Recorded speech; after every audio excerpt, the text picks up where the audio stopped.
ఎడమ చేతను శివుని విల్లును ఎత్తిన రాముడే ఎత్తగలడా సీత జడను తాళి కట్టే వేళలో రామ చక్కని సీతకి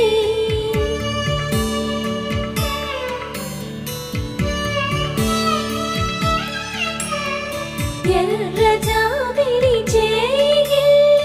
రాముడేడని అడుగుతుంటే చూడలేదని పెదవి చెప్పే చెప్పలేమని కనులు చెప్పే నల్ల పూసైన